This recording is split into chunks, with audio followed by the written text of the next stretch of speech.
mga lods? MG3 News again tayo. Magandang araw sa inyo guys. So, ito na, malapit na matapos itong grow out challenge natin. Ito.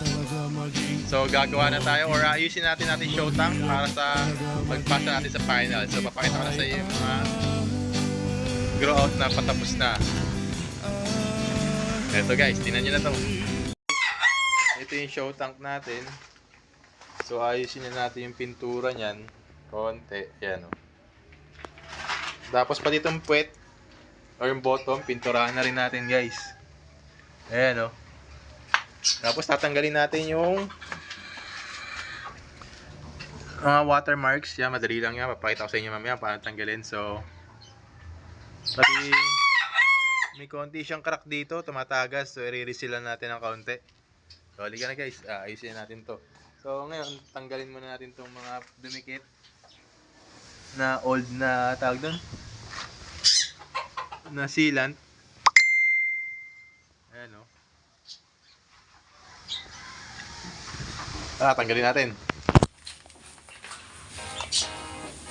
Tanggalin na natin guys. Ipinturahan din ko rin itong bottom eh. Bottom to guys. Or yung puwetan. Yes.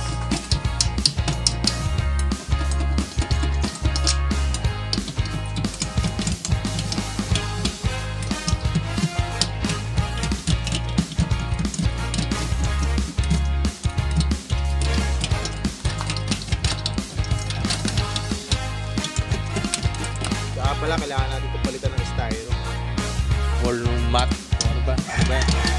Mas maganda ngayon lagay.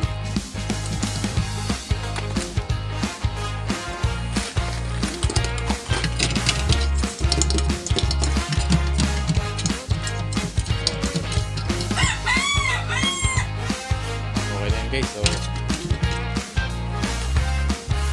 punasan muna natin bago natin sprayan. So punasan lang natin siya guys. Basahan, may konting basa. Tanggalin natin ito kung kaya.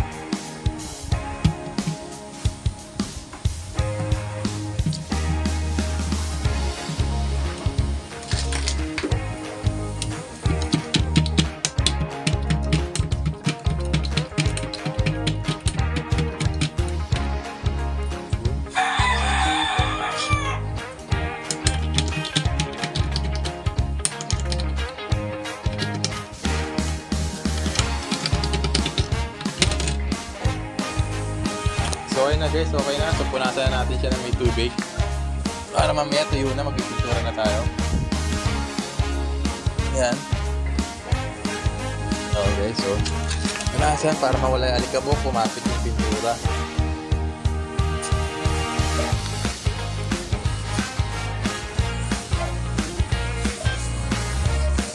So ayusin natin to yung pintura niya para gumanda.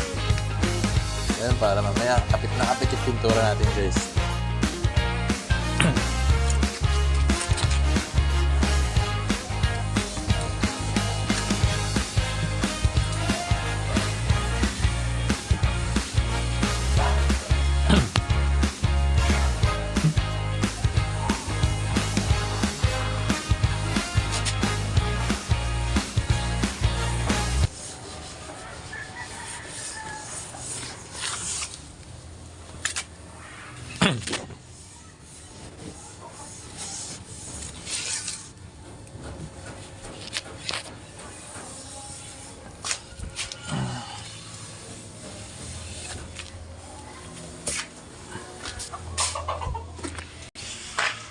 So okay na guys, patuyuin na natin, medyo basa pa.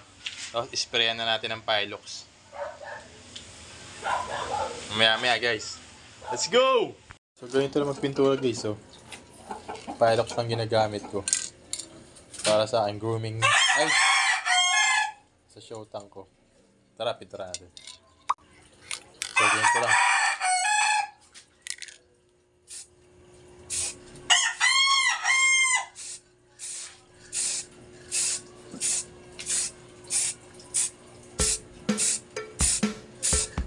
guys, manipis lang.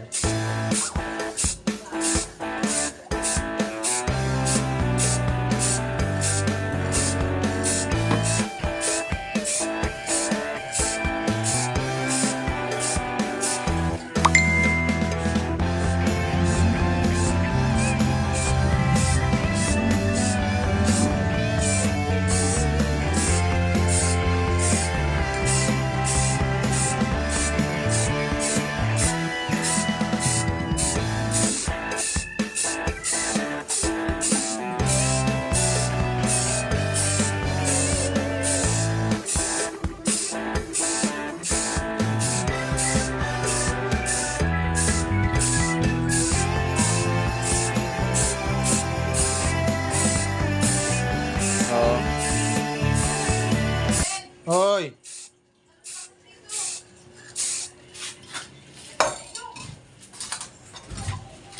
Alin dito?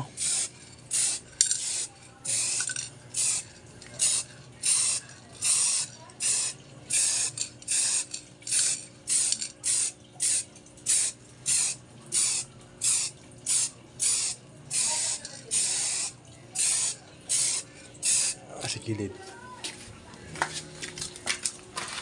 Ito medyo madilim, pero kita ko naman. Lagyan natin ng flash. Ayan, hindi na ko na.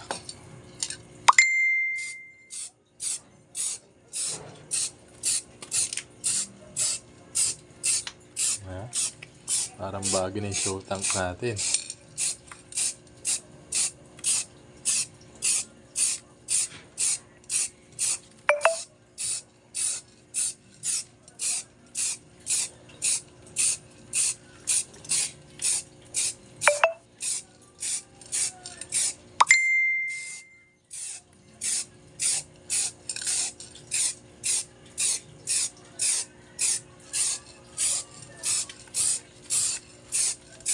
Bila.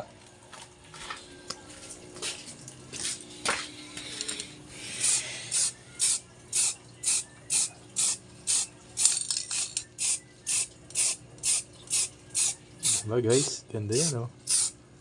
Show tank na ako.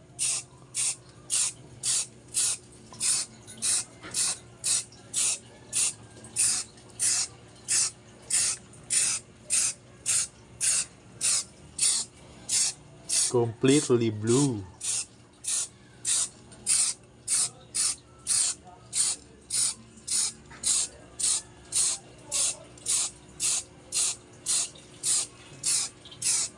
Patungan na lang natin mamaya uli guys.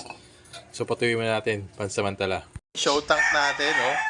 Tuyo na yung pintura. 2 days kong binilad to eh oh. Nalagyan natin ng karton. Pati yung bottom na ito may kulay. Karton tuloy. Styro. Ito. Lagyan na tayo ng styro. Yun, nagdala si Nico ng styro. Tsaka ng sealant. Maganda raw to, Nix. Pang-aquarium daw to.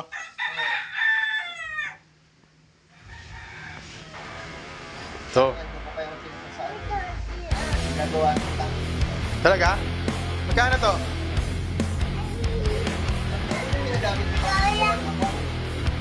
So guys, tara, dikit na natin. Oh, tara, dikit na natin guys. So, dikit na natin. Gamit natin sealant. Matigas na styro.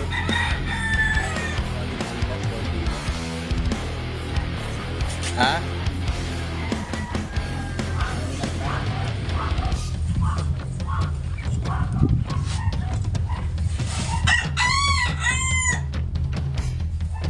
Tigas.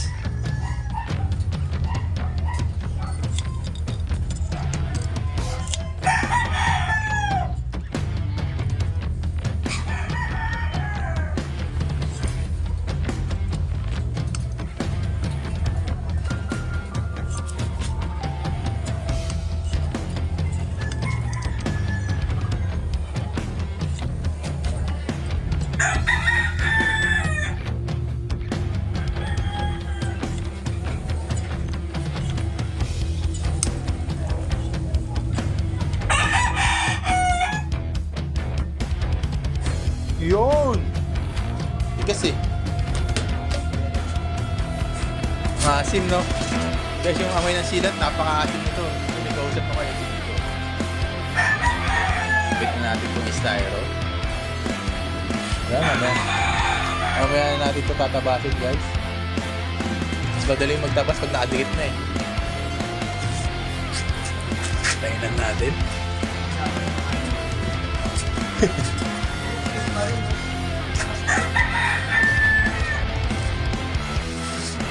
Mabilis to, no? Needs quick drying ba to?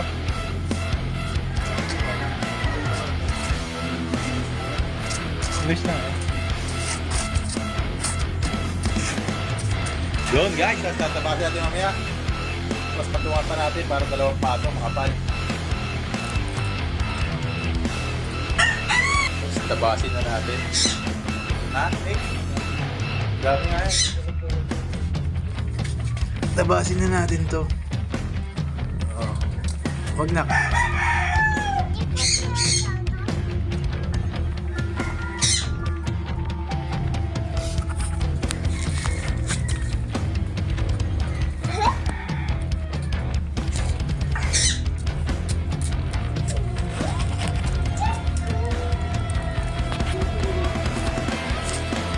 So, okay na to guys. So, wala na siya masyadong... Ito, meron pa.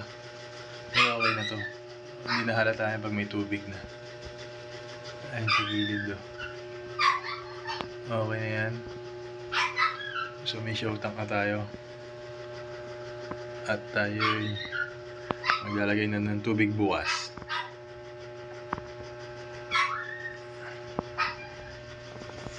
Let's go!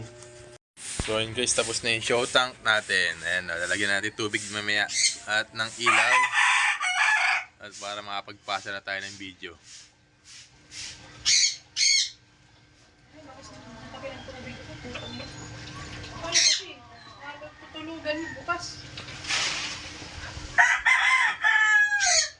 Ayan siya guys.